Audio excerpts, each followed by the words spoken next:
Amen. Ce matin, j'aimerais m'entretenir avec vous sur un thème un peu particulier, un Dieu surprenant. Et c'est le thème de mon message. Nous avons un Dieu qui est surprenant. Si vous lisez la Bible et ses multiples histoires que nous découvrons, il est vraiment surprenant dans la manière d'agir. Par exemple, pour construire une arche, il a demandé à Noé de la réaliser. Sauf que l'océan le plus proche d'où se trouvait Noé était au minimum à 2000-2500 km. C'est très surprenant. Ce n'est pas habituel. Si vous demandez à quelqu'un de construire un bateau en Belgique, vous allez probablement aller à Anvers, mais à l'époque, eh bien, Dieu a choisi Noé. C'est très surprenant. Lorsqu'il a décidé de faire une promesse pour un peuple nombreux, eh bien, Dieu a choisi Abraham et Sarah, un couple stérile.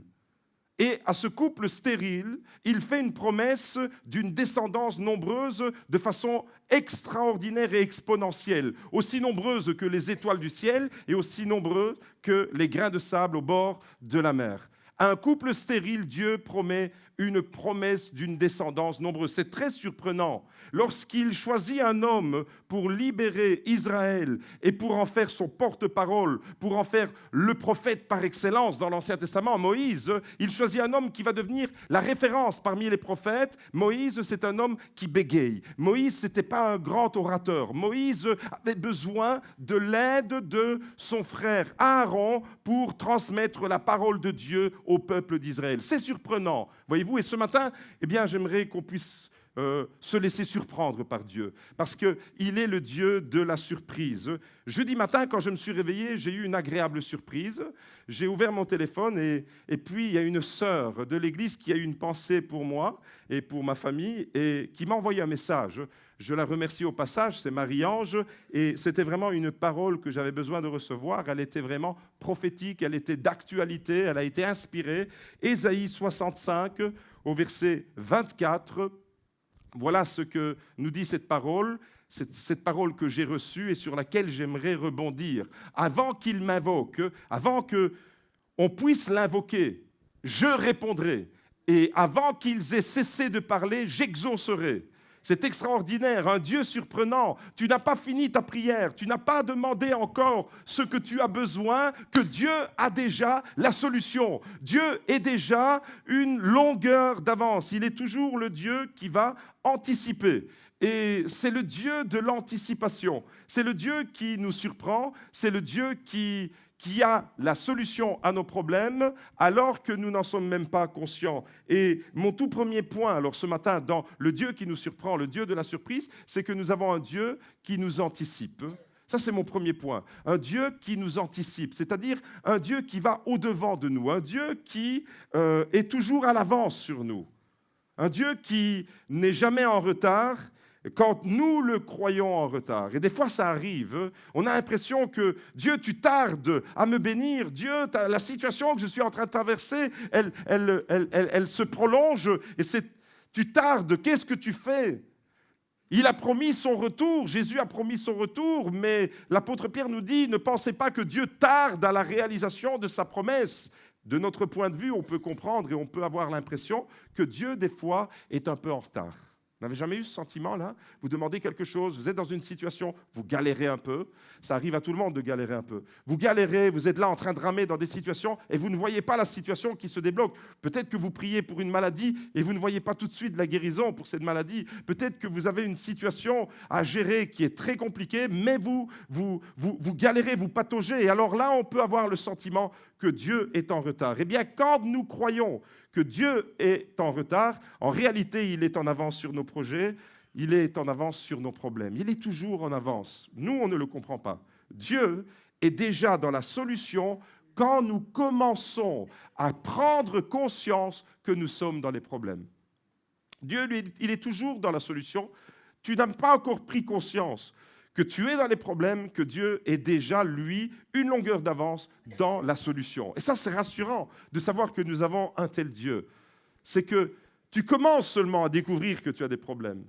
Mais lui, il te dit, moi, je suis déjà dans la solution par rapport à tes problèmes. La Bible, voyez-vous, raconte l'histoire d'un homme qui a été rejeté par sa famille, un homme qui a été jalousé et trahi par ses propres frères, un homme qui a été vendu comme un esclave. Vous devinez que je vais parler de Joseph. Un homme qui a vraiment beaucoup souffert de la situation qu'il était en train de vivre au sein de sa propre famille. Et je crois que quand on souffre, quand la souffrance elle est provoquée par des gens extérieurs, lointains, on souffre quand même. Mais quand on souffre à partir des gens que l'on aime, à partir des gens de notre propre maisonnée, de notre propre famille, les gens les plus proches, quand ce sont eux qui nous font souffrir, la souffrance, elle est décuplée, elle est encore plus grande et plus intense, parce que souffrir à partir des gens que l'on aime et qui sont censés nous aimer, c'est une incompréhension. Qu'à l'extrémité de la terre, il y a quelqu'un qui me déteste et qui me fait du mal, il reste là où il est, il ne m'aime pas, tant pis. Mais quand ça se passe dans la maison, et Joseph, voyez-vous, il a vécu ça. Il a vécu le rejet, il a vécu la jalousie, il a subi la trahison de ses propres frères, et même pire que ça, il a été vendu comme une vulgaire loque, un vulgaire esclave. Alors l'histoire de Joseph, quand on la lit et quand on s'imprègne, c'est une des histoires les plus émouvantes de la Bible. Je ne sais pas si vous êtes d'accord avec moi, mais c'est émouvant de lire l'histoire de Joseph. Et quand on la lit et quand on fait attention à tous les détails dans l'histoire de Joseph, on découvre qu'il y a un verbe, et principalement en hébreu, parce que des fois il y a des synonymes en français, ça ne saute pas aux yeux. Mais en hébreu, il y a le verbe yarad, qui signifie descendre, qui est utilisé plus de 28 fois dans l'histoire de Joseph. Descendre, descendre, descendre, descendre, c'est répété. Et c'est un peu comme si on voulait nous faire comprendre que la vie de Joseph était comparable à une descente aux enfers. Et des fois, on peut avoir ce sentiment. Dans nos vies, dans notre cheminement, on peut avoir le sentiment qu'au lieu de grimper, on est en train de décliner. Au lieu de progresser, on est en train de patauger. Et au lieu d'aller de gloire en gloire, comme la parole de Dieu nous dit de le faire, eh bien, on peut avoir le sentiment d'aller de difficulté en difficulté, d'épreuve en épreuve. Et voyez-vous, ça peut, comme à l'instar de Joseph, susciter, en tous les cas dans nos cœurs, ça peut susciter beaucoup de réflexions. Alors, on va découvrir quelques versets où on voit vraiment ce mouvement. C'est vraiment visuel, un mouvement de descente. Et pourtant, vous savez tous, autant que vous êtes, que Joseph avait reçu une promesse glorieuse. Joseph avait reçu un rêve de la part de Dieu qui allait vraiment impacter non seulement sa propre vie, mais toute sa famille et tout Israël.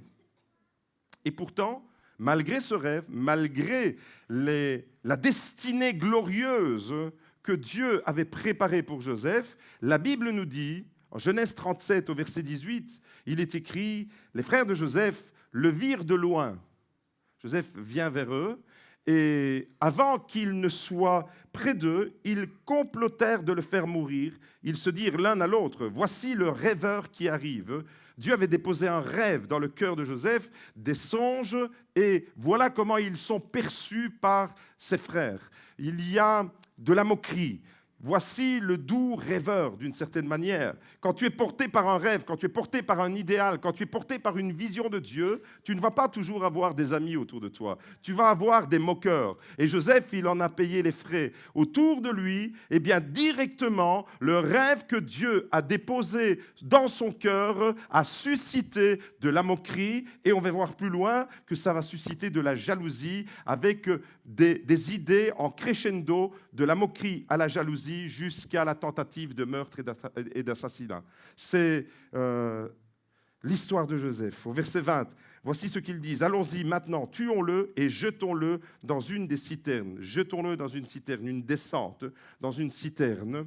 Nous dirons qu'une bête féroce l'a dévoré et nous verrons ce que deviendront ses rêves. » Voilà, donc on voit ici déjà le contexte familial, c'est le décor qui est planté. Au verset 23, on découvre la suite. Lorsque Joseph fut arrivé auprès de ses frères, ils le dépouillèrent de sa tunique, de la tunique de plusieurs couleurs qu'il avait sur lui. Ils le prirent et le jetèrent dans la citerne. Cette citerne était vide, il n'y avait point d'eau. Genèse 39, deux chapitres plus loin, au verset 1. On fit descendre Joseph en Égypte et Potiphar, officier de Pharaon, chef des gardes égyptiens, l'acheta des Ismaélites qu'il avait fait descendre. Vous voyez le mouvement? Il y a vraiment une descente. Tu reçois une promesse de Dieu, qui est glorieuse et tu t'imagines que la promesse de Dieu, elle va s'accomplir ça va rouler comme sur des roulettes.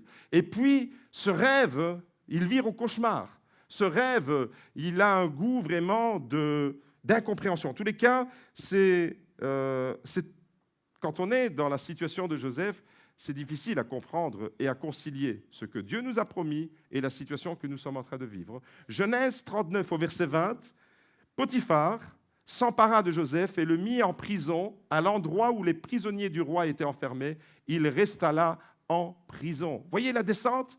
Il reçoit un rêve de la part de Dieu. Première descente, c'est dans le cœur des frères.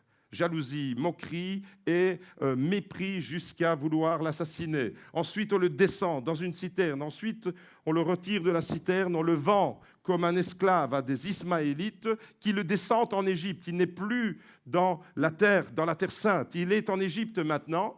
Et là, en Égypte, il va se retrouver en prison, au fond d'une geôle, au fond d'une cellule. Tout ça semble et ressemble à un scénario catastrophe. Je ne sais pas si vous avez le même sentiment que moi. Imaginez-vous, vous êtes à la place de Joseph.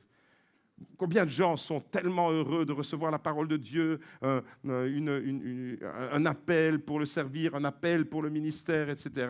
Et quand on reçoit une promesse de Dieu, c'est légitime de croire que tout va aller comme sur des roulettes. Et puis là, il y a un scénario qui s'inverse. Et ça, c'est la vie. La vraie vie, elle est comme ça. Il y a un scénario qui vire au cauchemar, on pourrait dire. Une situation qu'on ne comprend pas. Scénario catastrophe. Pourtant, Joseph avait reçu le rêve. Pourtant, Joseph avait été porté par plusieurs rêves même. Dieu lui avait montré que sa destinée allait être glorieuse. Dieu lui avait montré des choses qui allaient arriver dans l'avenir. Et quand on lit son histoire, eh bien, à partir du moment où il reçoit cette promesse, on ne voit qu'une péripétie d'événements qui le font comme dégringoler d'une position. Et combien de fois je me suis retrouvé devant des chrétiens qui disent « Mais je suis chrétien, j'aime le Seigneur, mais pourquoi je dois me retrouver dans une situation comme ça ?» J'ai l'impression, des fois, il y a même des gens qui vont jusqu'à me dire qu'en devenant chrétien, leur situation s'est empirée.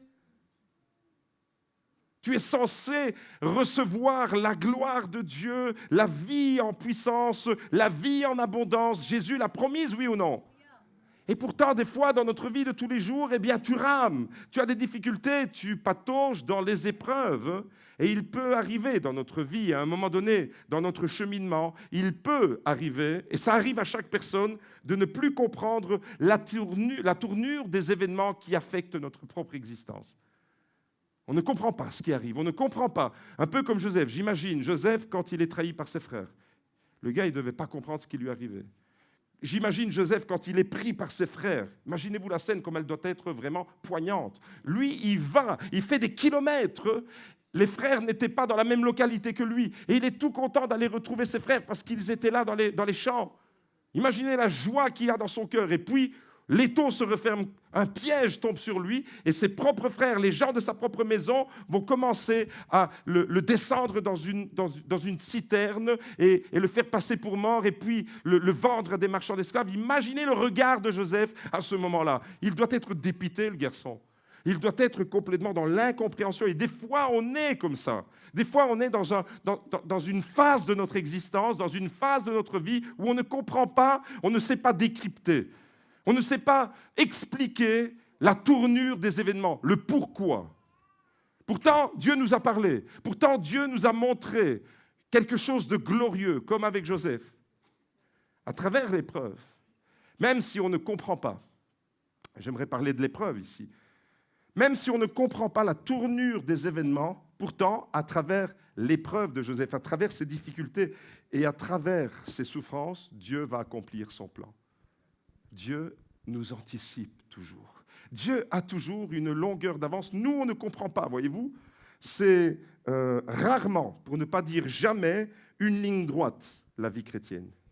Si vous pensez que la vie chrétienne, c'est je monte sur l'autoroute, je mets le cross-control et je roule, je lâche le volant et ça va aller tout droit, tu te trompes royalement, mais je crois que je prêche à des convaincus ce matin, parce que vous savez que votre vie, ce n'est pas une ligne droite. Vous savez que votre vie, elle est faite de rebondissements, de tournants, des fois des tournants à 180 degrés, des fois des tournants avec des épingles à cheveux que récemment, quand j'étais en Israël, on parlait, et Jacques Elbaz, qui conduisait la voiture, était un peu distrait, et pour arriver chez lui, c'est dans les montagnes de Judée, et il y avait des serpentins comme ça, et on était tout près de carrément passer de l'autre côté. Et ça, c'est à l'instar de notre propre vie. C'est ce qui arrive dans notre vie, des détours, des fois qu'on ne comprend pas. Là, il y a un détour phénoménal dans la vie de Joseph. Entre la promesse de Dieu et sa réalisation, il y a un détour. Et des fois, les détours de notre vie, on ne sait pas les comprendre. Alors ce matin, je voudrais vraiment encourager ceux qui traversent une épreuve douloureuse sans comprendre le pourquoi. Parce qu'il y a des épreuves qu'on peut expliquer. Tu as bu trop samedi soir, tu as pris ton volant et tu n'étais pas maître à bord, tu te prends un mur, tu te fracasses et tu te retrouves à l'hôpital.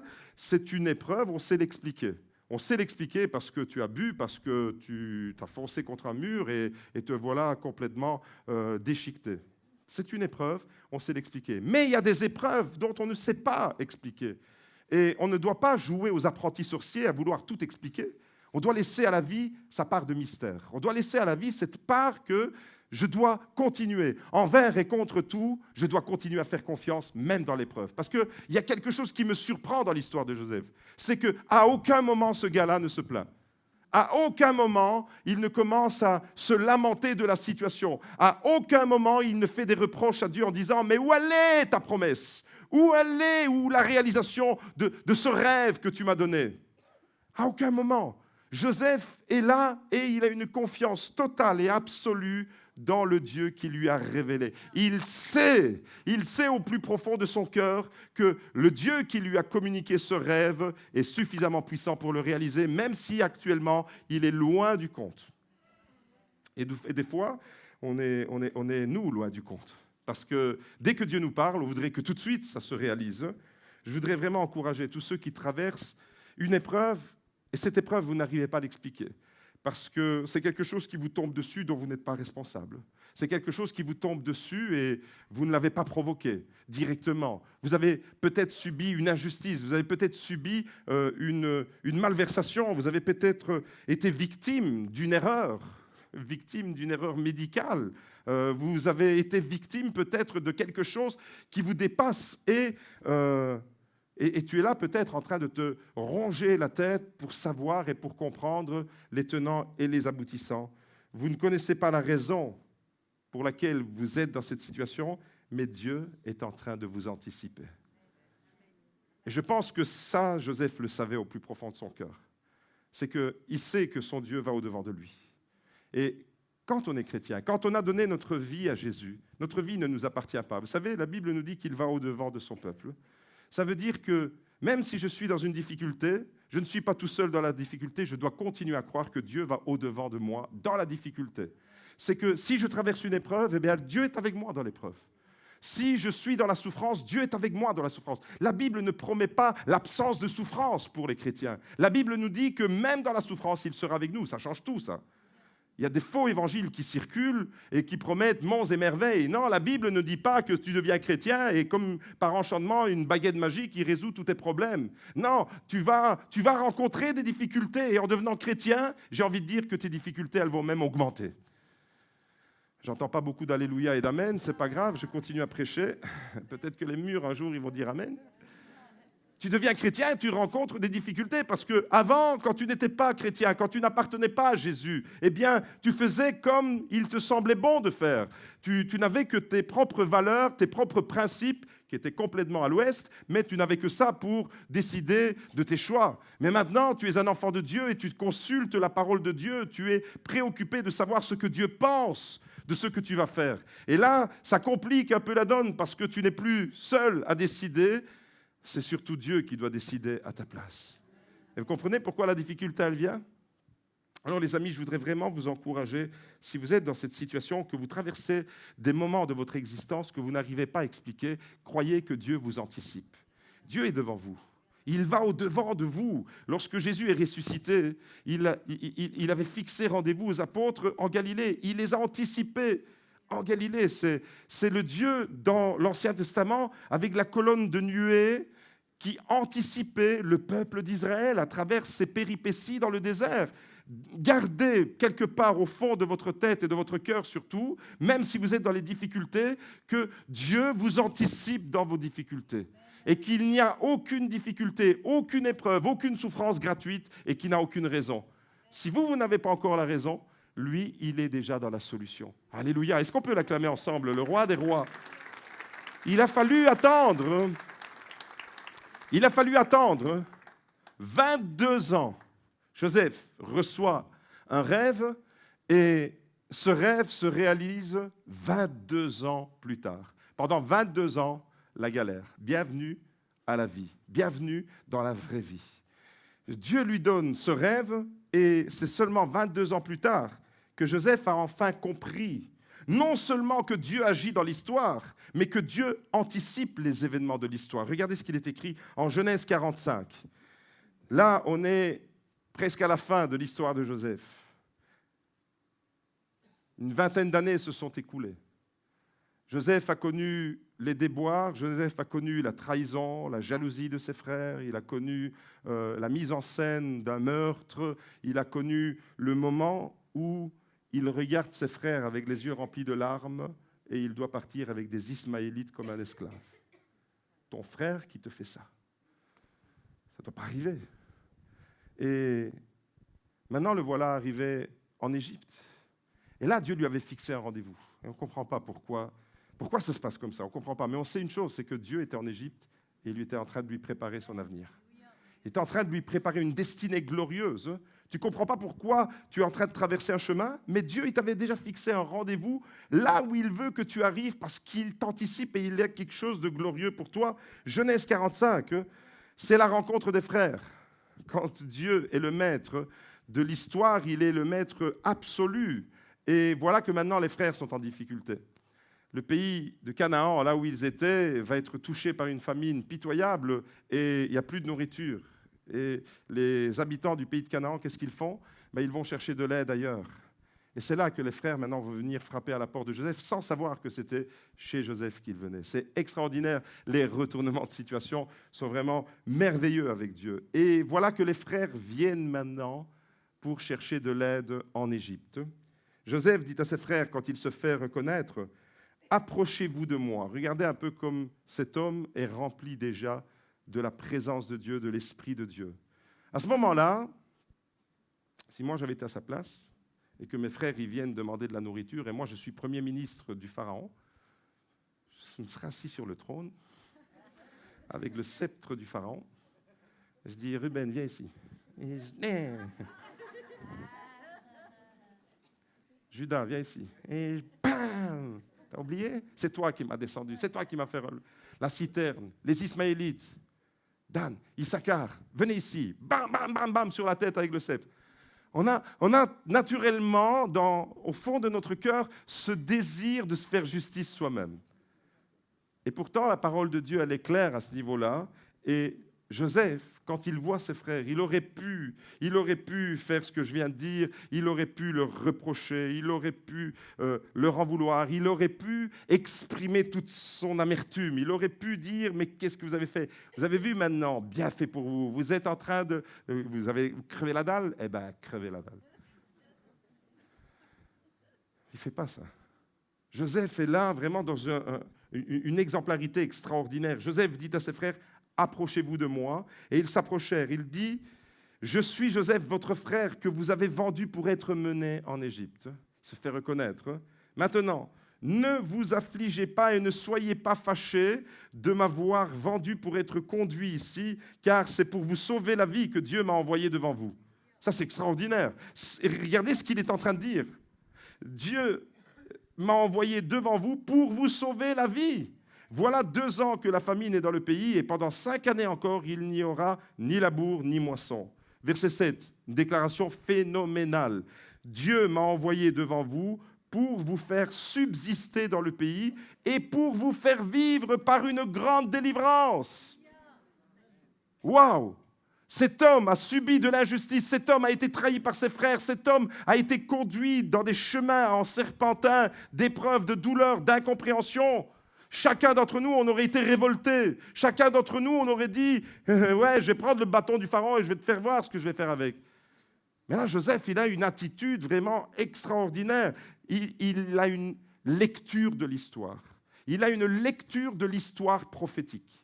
Il a un regard qui ne se limite pas à ce regard horizontal, il a un regard en vertical. Il a un regard sur l'histoire parce qu'il est connecté avec le Dieu de l'histoire. Il a un regard sur ces événements parce qu'il est connecté avec le Dieu qui peut retourner les événements de sa propre histoire. Et il n'est pas dans la révolte, il n'est pas dans le ton du reproche. Il se fait reconnaître, il dit « Je suis Joseph, votre frère ». Et après, il dit « Mais Dieu m'a envoyé devant vous ». Là, 22 ans plus tard, quelque part, il a une lecture extraordinaire. Voyez-vous, l'itinéraire de Joseph a des répercussions sur les autres. C'est que ce n'était pas seulement pour lui le rêve. Quand Dieu dépose un rêve sur ton cœur, comme ce fut le cas pour Joseph, quand Dieu donne une vision, quand Dieu se révèle à toi, ce n'est pas seulement pour toi. Ou alors tu es un solitaire, tu es un chrétien solitaire. Mais le chrétien solitaire n'est pas le chrétien biblique, parce que le chrétien de la Bible, il est inséré à une communauté qu'on appelle l'Église. Et quand Dieu communique une pensée, une vision, un rêve, un projet, parce que tout ça se traduit en termes de projet, c'est pour qu'il se répercute sur la vie des autres, pour faire du bien aux autres. C'est la même chose avec les dons spirituels. Quand tu as un don spirituel, tu ne l'exerces pas pour te galvaniser toi-même, pour te gargariser, pour croire que tu es meilleur que les autres chrétiens parce que tu as un don spirituel. Quand tu as un don spirituel, tu le manifestes à l'Église pour l'édification de l'Église. C'est toujours vis-à-vis des autres. Avec Dieu, ça fonctionne comme ça. Tu ne reçois pas les choses seulement pour toi et pour te croire plus important que les autres, tu reçois les choses de Dieu pour le peuple de Dieu, pour que le peuple de Dieu continue à se développer, à grandir, à être délivré, à remporter des victoires. Je veux qu'on acclame ensemble Jésus, le roi des rois. Eh bien, Joseph, il a une lecture là de cette histoire phénoménale. Il sait que son regard ne doit pas être horizontal, mais il est connecté avec le ciel pour lire ce qui se passe sur terre. Et je vous invite à vous connecter davantage. Pour lui, là, il a fallu attendre 22 ans. J'espère que pour vous, ça ne va pas durer 22 ans. La deuxième leçon que j'aimerais retirer de ces histoires, Dieu, premièrement, j'ai dit que c'est un Dieu qui nous anticipe, et on voit que Dieu lui avait fixé rendez-vous en Égypte. La deuxième grande leçon que j'aimerais tirer, c'est que Dieu nous surprend. Dieu est surprenant, comme j'ai dit tout à l'heure en introduction, parce que nous n'imaginons jamais la manière avec laquelle il va agir en notre faveur. On ne sait pas comment Dieu va agir en notre faveur. Dieu agit en faveur de Joseph. Mais c'est déconcertant de voir tout le cheminement. Et ça, c'est très surprenant, voyez-vous. J'aime, moi, quand la pédagogie de Dieu me surprend. Dieu est un fin pédagogue, c'est-à-dire qu'il a des idées, des projets, une pensée qu'il veut mettre en place pour ta vie, et il va, comme un pédagogue, te conduire à la réalisation de cela.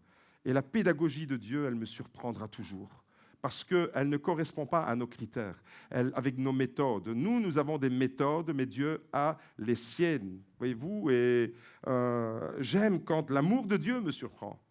Là, l'amour de Dieu, je le vois dans le regard de Joseph. Imaginez maintenant son regard. Le premier regard, c'est quand les frères l'attachent, le mettent dans une citerne, le vendent. Je dis tout à l'heure que probablement, à ce moment-là, son regard, il était rempli de larmes à regarder ses frères. Maintenant, il revoit ses frères 22 ans plus tard. Il a un autre regard. Il a un regard de compassion et d'amour. Et il dit, ne vous affligez pas, ne soyez pas en colère pour ça. C'est Dieu qui m'a envoyé devant vous. Waouh! Il a intégré son épreuve. Il a accepté son épreuve. Son cheminement, toutes les incompréhensions que cela a provoquées, il les a intégrées parce qu'il sait que sa vie, elle sert une cause qui est encore plus grande que sa propre existence et que son confort à lui. Il a compris. Et en tant que chrétien, nous devons comprendre. Vous savez pourquoi on a beaucoup de difficultés dans la vie chrétienne? Parce que tout tourne autour de nous. Tout tourne autour de notre nombril. Le nombrilisme, c'est vraiment universel. Mais quand on comprend que notre vie chrétienne, elle doit tourner autour de Jésus-Christ, de sa gloire, et que notre vie, en réalité, nous ne vivons pas pour nous accomplir nous-mêmes. Ça, c'est très moderne comme concept. La pensée positive, le développement personnel, ça remplit Internet, tout ce genre de trucs. Les séminaires, accomplissez-vous, etc. Quand on est chrétien, on ne doit pas penser à s'accomplir, on doit penser à accomplir Christ en nous et de vivre pour une cause qui nous transcende, qui nous dépasse. Là, Joseph, il a compris ça. Et donc, quand il a compris que sa vie, elle s'inscrit dans un projet qui va nettement au-delà de son propre univers personnel, ben, il accepte ce qui est humainement inacceptable. C'est humainement inacceptable. Une trahison de frère comme ça, tout ce qu'il a subi, c'est humainement inacceptable. Mais quand tu as une lecture divine, spirituelle, quand tu as une lecture, quand tu es connecté avec le ciel pour décrypter ce qui se passe sur la terre, eh bien là, comme Joseph, tu peux intégrer, tu peux comprendre. Et souvent, on comprend a posteriori. Ça veut dire que quand tu es sur le moment même, tu ne comprends pas, mais quand tu as fait quelques kilomètres sur ton chemin, tu dis « Ah, j'ai compris pourquoi je suis passé par là. » Ça vous est déjà arrivé, ça? De comprendre pourquoi vous êtes là, mais après coup, pas tout de suite. Quand vous êtes là, vous êtes... vous démontriez la planète entière, mais seulement après. Peut-être 6 mois plus tard, peut-être 1 an plus tard. Tu dis, ouais, j'ai compris, Seigneur. J'ai compris où tu voulais en venir. J'ai compris ce que tu voulais me montrer. J'ai compris ce que tu veux réaliser dans ma propre vie. Ça, Joseph, il l'a vécu. Et je vous invite vraiment, quand vous êtes dans des situations, quand vous ne comprenez pas, croyez toujours que Dieu vous anticipe. Et soyez toujours prêts à vous laisser surprendre par Dieu, par sa pédagogie. Soyez toujours prêts à laisser l'amour de Dieu vous surprendre. Moi, j'aime être surpris par Dieu. J'aime quand Dieu vient confondre mes plans. J'aime quand Dieu vient me... Moi, j'avais programmé les choses de telle manière. Et non, on va faire les choses autrement. Et c'est déroutant des fois. Et surtout pour quelqu'un qui est structuré, organisé dans sa tête et qui sait où il veut arriver, c'est très déstabilisant. Mais Dieu veut me déstabiliser dans mes fausses sécurités pour que ce soit lui et lui seulement ma sécurité. Et là, Joseph, sa seule sécurité, quand il se retrouve en prison, sa seule sécurité, c'est qui? C'est Dieu. Il est avec lui dans la prison. Alléluia! Il n'est pas abandonné. Il sait même dans la prison que Dieu est avec lui. En ce moment, peut-être que vous ne comprenez pas la situation que vous traversez, mais Dieu peut et va l'utiliser pour vous bénir. Je veux le déclarer sur tous ceux qui sont dans l'incompréhension. Tu es affecté, ton cœur est affecté, tu ne comprends pas, mais Dieu va utiliser la situation dans laquelle tu es pour te bénir et pour te propulser dans ta destinée, comme Joseph a été propulsé dans sa destinée. Vous rencontrez peut-être des personnes par hasard. Ça vous est déjà arrivé de tomber sur quelqu'un par hasard, et puis le hasard, vous découvrez que c'est le hasard avec un grand D. C'est Dieu qui avait fixé ce rendez-vous. Des personnes par hasard.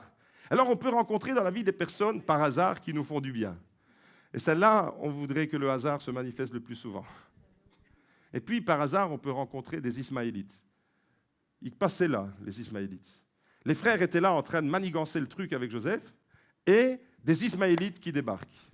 Bam, par hasard, ils croisent votre chemin. Eh bien, Dieu peut utiliser ces rencontres par hasard, même celles qui nous font mal. Il y a des rencontres par hasard qui nous font du bien, mais il y a des rencontres par hasard qui peuvent faire mal. Eh bien, j'aimerais vous dire que, quelles que soient les rencontres que l'on fait, il n'y a pas de hasard avec Dieu, et Dieu va utiliser ces personnes pour vous amener plus loin dans la réalisation de son projet. Le hasard avec Dieu n'existe pas. Donc, tout ce que vous rencontrez dans votre existence, au niveau du travail, au niveau de la famille, au niveau de la vie chrétienne, au niveau de l'Église, au niveau de vos enfants, il n'y a pas de hasard. Ce n'est pas comme ça, le hasard qui fait les choses. La parole de Dieu nous dit que nous avons un Dieu qui compte jusqu'aux derniers cheveux, même ceux qui se rasent, et même ceux qui vont faire des implantations. Dieu compte, il sait combien de cheveux tu as sur ta tête. Il connaît les besoins de chacun, et donc le hasard avec Dieu, ça n'existe absolument pas. Suite à une trahison des frères de Joseph, Dieu s'est servi des Ismaélites pour le conduire en Égypte, afin qu'il devienne Premier ministre. Une rencontre par hasard. des Ismaélites qui descendaient justement en Égypte. Je ne sais pas si les frères avaient pensé qu'un jour, il allait se retrouver en Égypte. Et je ne sais pas si les frères avaient pensé qu'un jour, non seulement il se trouverait en Égypte, mais qu'il se retrouverait Premier ministre en Égypte. Quand ils l'ont vendu aux Ismaélites et aux Madianites, c'était pour s'en débarrasser. Ils ne savaient pas qu'il y a un Dieu qui conduit l'histoire. C'est le hasard, ça, pour les frères. Mais c'est Dieu qui est dans le coup. Là, il y a des Ismaélites qui descendent. Et vous voyez, c'est une rencontre qu'on pourrait dire, une rencontre par hasard. Et ces Ismaélites deviennent l'instrument. Il y a des gens que vous allez croiser dans votre vie. Des gens qui vont devenir comme des instruments que Dieu va utiliser, des fois pour vous faire du bien, et des fois, vous allez dire, mais j'ai rencontré des gens, c'est pas bon ce que je reçois. Ne perdez jamais courage, Dieu est absolument le maître de votre histoire, comme il a été le maître de l'histoire de Joseph. Alors peut-être qu'en ce moment, vous êtes en contact avec des personnes qui vous font du mal. Peut-être que, comme Joseph, c'est dans le cercle familial, ça ne devrait jamais arriver. Malheureusement, ça arrive. Peut-être que c'est dans le milieu du travail que vous êtes en contact avec un collègue, avec un supérieur hiérarchique, avec votre patron, et il vous fait du mal. Vous savez, vous avez déjà tous entendu, et vous avez certainement tous peut-être partagé sur Facebook, séparez-vous des personnes nocives, etc. Et je dis Amen. Mais des fois, les personnes nocives, elles sont là parce que Dieu est en train de les utiliser. Parce que Dieu est en train d'utiliser quelqu'un qui ne cadre pas avec nos pensées. Et peut-être que vous rencontrez là des situations avec des personnes, mais qu'est-ce qu'ils foutent dans ma vie, ces gens? Je dis tout haut ce que tout le monde pense tout bas. J'ai le droit, j'ai la parole. Qu'est-ce qu'ils font dans ma vie, ces gens? Pourquoi est-ce qu'ils... Et Dieu est en train de les utiliser. Peut-être que en ce moment, vous êtes en train de vous débattre avec des gens au sein de votre propre famille, au sein du travail, peut-être même dans l'église, ça ne devrait pas arriver. Parce que dans l'église, on est parfait normalement.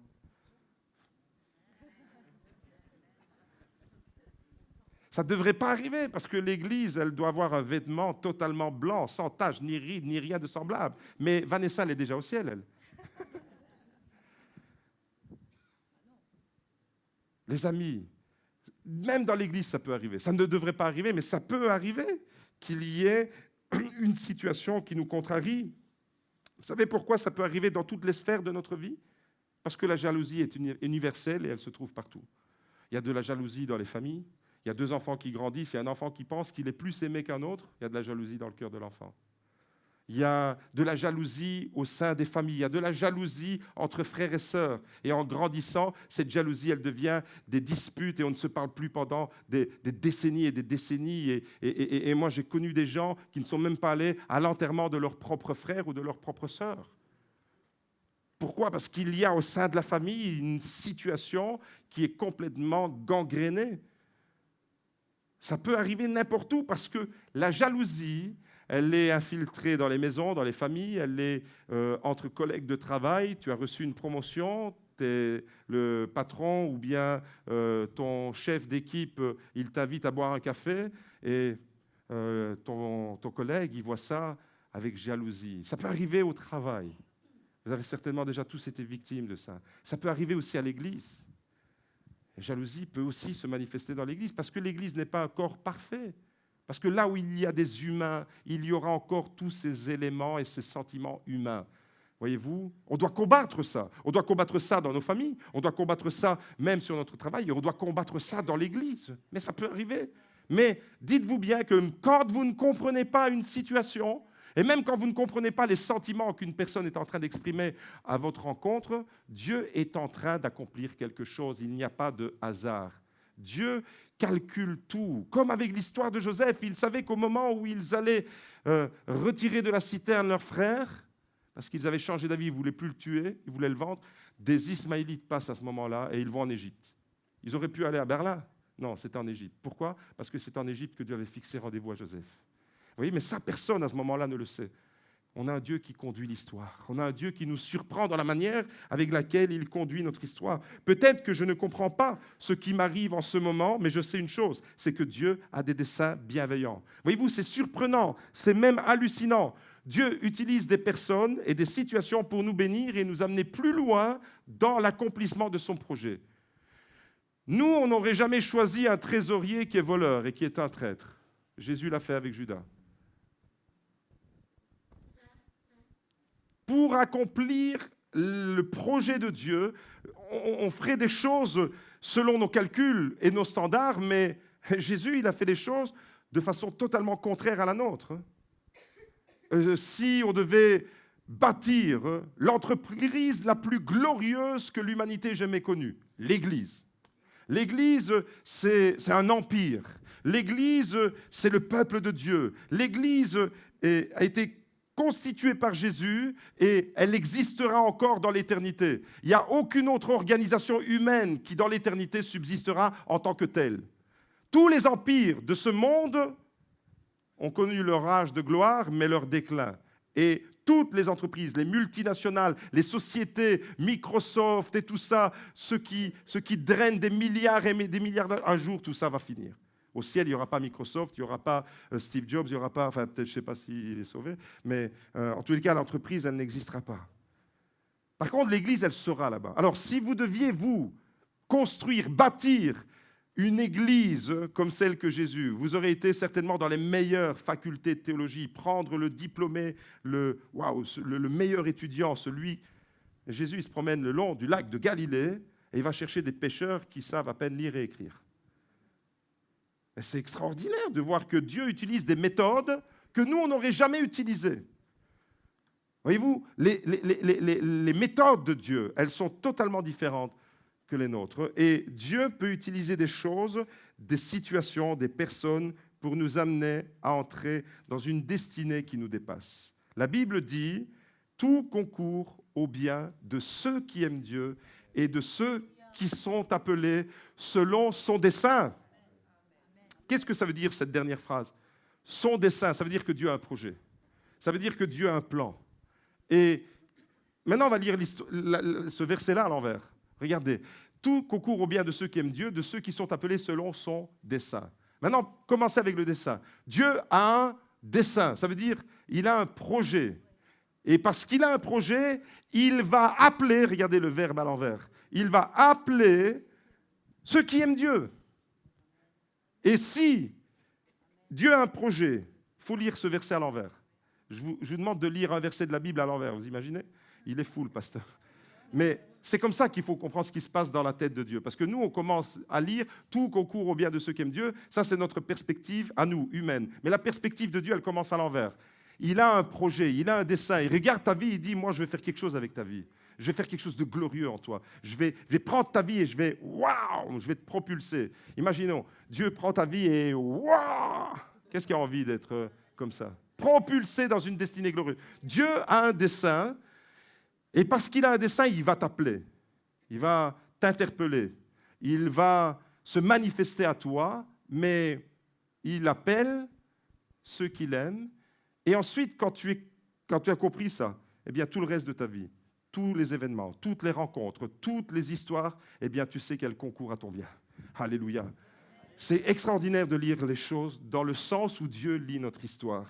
Dieu est vraiment merveilleux. Je ne comprends pas pourquoi je traverse cette épreuve, mais je sais qu'il va me bénir à travers cette épreuve.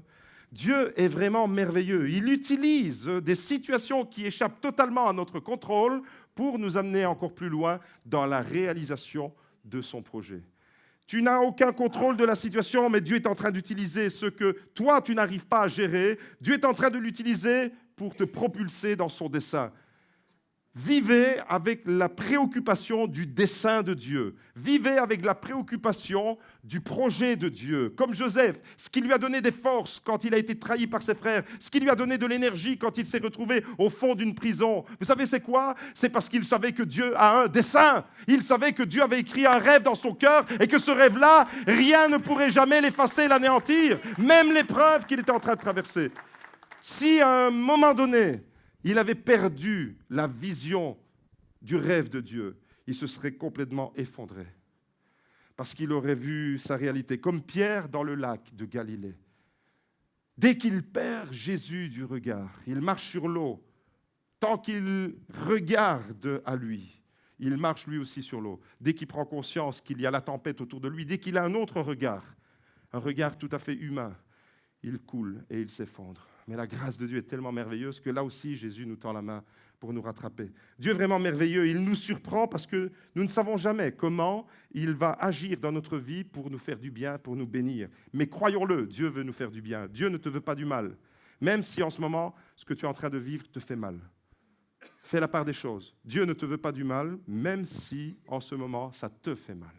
Dieu te veut du bien. Dieu est le Dieu de la bonté. Dieu est le Dieu bienveillant, le Dieu qui veut te faire du bien. Voyez-vous, il a une vision panoramique de notre vie, comme un panorama. Quand vous êtes au sommet d'une montagne, vous voyez le panorama. Mais quand on est sur un chemin de montagne et qu'on est seulement en train de monter, on n'a que la vision du chemin. On voit de la roche à gauche, à droite, on ne sait pas. Mais Dieu, lui, il est au-dessus. Il a une vision panoramique de notre vie. Donc, il sait ce qu'il a commencé en toi et il sait comment il va le développer, comment il va continuer à te perfectionner et comment il va accomplir son dessein en toi. Tu traverses des épreuves avec ta propre famille, eh bien, Dieu est en train d'utiliser ça pour t'amener quelque part, en train de te bénir. Alléluia. Mes amis, Dieu a une vision panoramique alors que nous, souvent, nous l'avons limitée. On est d'accord. Des fois, nous imaginons que Dieu va nous bénir d'une certaine manière, avec certaines personnes, avec une certaine catégorie, dans un certain lieu, mais ensuite nous découvrons que Dieu fait les choses autrement. Quelques années en arrière, je remonte à 14 ans ou 15 ans, même plus, non, on est en 2020 déjà, waouh, 16 ans en arrière. Lorsque j'ai terminé mes études en théologie, tout se préparait selon mon plan, selon ce que moi j'avais calculé, tout se mettait en place pour que je reprenne une église à Liège. J'étais encore aux études et cette église m'avait contacté, il n'y avait pas de pasteur, il m'a dit on t'attend, on veut que ce soit toi notre pasteur, etc. Et puis j'ai fait mes stages entre-temps, j'ai terminé la faculté de théologie, j'ai fait mes stages pastoraux, tout ça s'est bien passé. Et j'arrive dans cette église à Liège. Et moi, mon calcul, c'était, bon, je ne serai pas trop loin de la maison, la famille, les enfants, personne ne sera déraciné. On peut rester là à Seraing, dans notre maison. L'église à Liège, c'est à 10 minutes en voiture, donc c'est bon. Et au bout de même pas 10 mois, il a fallu interrompre ça. J'ai réalisé que cette église ne correspondait pas à mon ministère et que moi, en tant que ministère, je ne correspondais pas à cette église. Il n'y avait pas la même vision. Et là, alors que j'avais terminé mes études de façon brillante, etc., j'étais galvanisé par le résultat de mes études, je rentre en matière et là, première déception. Je ne comprends pas. Je dis, mais pourtant, je pensais que c'était dans la volonté de Dieu. Des fois, on pense que c'est dans la volonté de Dieu et on commence quelque chose. Et là, Dieu, il a interrompu, il m'a fait détourner de chemin. Et là, il m'a retiré. Donc, j'étais encore avec la commission du ministère pastoral qui m'accompagnait. Et là, ils me disent, on va te retirer parce que c'est une église qui a descendu des pasteurs. C'est une église qui vit sans pasteur. Et chaque fois qu'il y a eu un pasteur, ils l'ont complètement démoli. Donc, toi, tu es jeune, tu viens de sortir des études, on te préserve. Et qu'est-ce que j'ai fait? Pendant 4 mois, je prêchais à gauche et à droite dans les églises, mais sans avoir une église fixe pour laquelle je devais m'investir en tant que pasteur. Et j'allais prêcher là où on m'invitait. Et là, j'ai commencé à réfléchir. Je ne comprenais pas trop. Mais Dieu était en train de se servir de cette histoire, de cette épreuve. Il était en train de libérer du temps pour moi. Parce que quelques mois auparavant, j'avais été contacté par l'Alliance biblique universelle, la société biblique qui édite les Bibles, pour participer à un projet de traduction, la traduction de l'Ancien Testament de l'hébreu au français. Et il fallait beaucoup de temps, ça demandait beaucoup de temps pour travailler à la traduction de l'hébreu au français. Et c'est dans cette période-là, une période qui, pour moi, de mon point de vue, générait des questionnements, de la déception, de la souffrance. C'est à ce moment-là que j'ai pu libérer du temps pour participer à ce projet de traduction qu'on appelle la Bible interlinéaire, l'hébreu français. Et ça, d'une certaine manière, Dieu était déjà en train d'utiliser ça pour que ce travail que j'ai réalisé devienne une carte de visite pour que je puisse enseigner dans les instituts de théologie. Dieu était en train d'utiliser une épreuve, un moment avec ma famille. Les enfants étaient là et nous, on imaginait que les enfants, ils n'allaient pas être déracinés de la famille. Mais Dieu avait un autre plan et il avait décidé de m'amener sur une autre orientation qu'on appelle le borinage. Et c'est grâce à cette épreuve-là, grâce à cette incompréhension-là, eh bien, qu'il a réorienté mon ministère. Et je suis arrivé à Beaudour, une église qui me va comme mon pied dans ma chaussure. Parce que Dieu t'amène là où tu peux donner ce qu'il t'a lui-même donné et développer ta vision dans une église qui correspond à ta vision. Vous voyez ? Pourtant, ça s'est fait comment? Ça s'est fait à travers des prières, des luttes, des incompréhensions. Magda et moi, on parlait, on ne comprend pas ce qui arrive. Tout le parcours à la faculté de théologie était sans faille, aucun échec, etc. Toutes les années enchaînées les unes après les autres. Et pourtant, là, bam, tu arrives dans le ministère, tu es jeune, pasteur, tu veux, et Dieu va réorienter autrement. Et bien, dans nos vies, ça se passe souvent comme ça. Ça se passe souvent comme ça et j'aimerais vraiment vous encourager à garder les yeux fixés sur lui, comme Joseph les a gardés sur lui. Dieu est vraiment surprenant. Pour moi, dans l'histoire que je viens de vous partager, il a utilisé une période difficile de ma vie pour m'ouvrir les portes pour que je puisse aller plus loin dans mon appel et que je puisse m'être propulsé dans cette destinée glorieuse et merveilleuse qu'il a pour chacun d'entre nous. On n'a pas tous le même appel, on n'a pas tous le même rêve. On n'a pas tous la même vision personnelle, mais on participe tous à une vision globale pour le royaume de Dieu. Je termine avec la troisième et dernière grande leçon que j'aimerais retirer de cette histoire, c'est que Dieu change nos situations. J'aime le répéter, vous allez le répéter avec moi. Dieu est le plus grand spécialiste des retournements de situations. Dieu aime retourner les situations. Dieu est le plus grand spécialiste des retournements de situations. Ta situation, Joseph, tu es en train de galérer dans une citerne. Tu ne vas pas pourrir dans une citerne.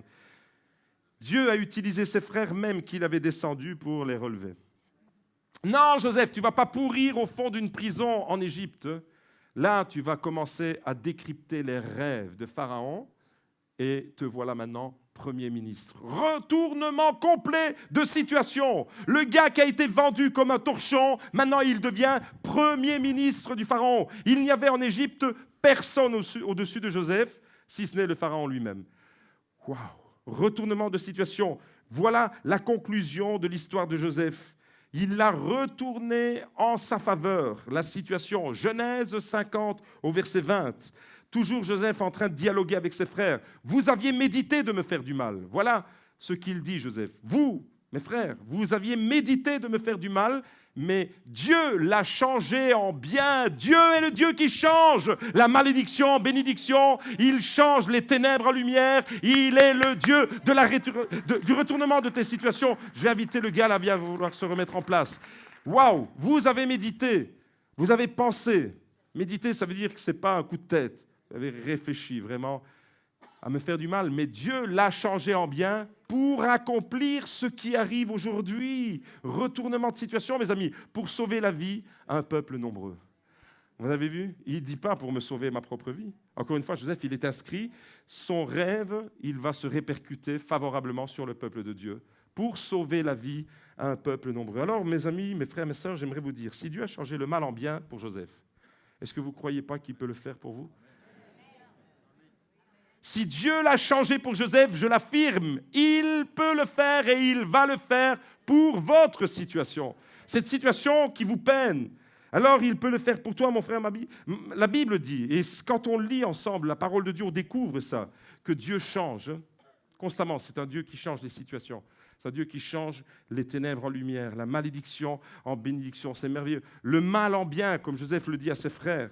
Alors, mon frère, ma sœur, ton Dieu, dis-le avec moi ce matin, ton Dieu est plus grand que ton épreuve. Ton Dieu est plus grand que tes difficultés et ton Dieu est plus grand que tes incompréhensions. Ton Dieu est infiniment plus grand. Je voudrais vous laisser avec ces 3 leçons. Il est le plus grand spécialiste des retournements de situation. Rappelez-vous, quelque part, gravez ces 3 leçons au fond de votre cœur. Quand vous ne comprenez pas votre vie, quand vous ne comprenez pas le chemin sur lequel vous êtes, rappelez-vous que Dieu nous anticipe toujours. Rappelez-vous, deuxième grande leçon qu'on a découvert ensemble, que Dieu aime nous surprendre. Et Dieu, il va utiliser des moyens auxquels tu t'étais pas préparé. Et troisième grande leçon, retiens, mon frère, ma sœur, que Dieu sera toujours capable de changer une situation qui te peine en ce moment. Il est capable de changer la situation qui te peine avec ton fils. Il est capable de changer la situation qui te peine avec ton compagnon, avec ta compagne, avec ton mari, avec ta femme. Il est capable de changer la situation qui te peine avec ta maman. Il est capable de changer la situation qui te peine avec ton frère. Il est capable de changer la situation qui te peine avec ton patron. Il est capable de retourner toutes les situations. Il l'a fait avec Joseph. Imaginez cet homme, ce jeune homme, au fond d'une citerne, et puis imaginez-le comme Premier ministre en Égypte. Il n'y a pas un retournement de situation là? Alors s'il a fait avec lui, mon frère, ma sœur, je le déclare, au nom de Jésus, il va le faire pour toi aussi.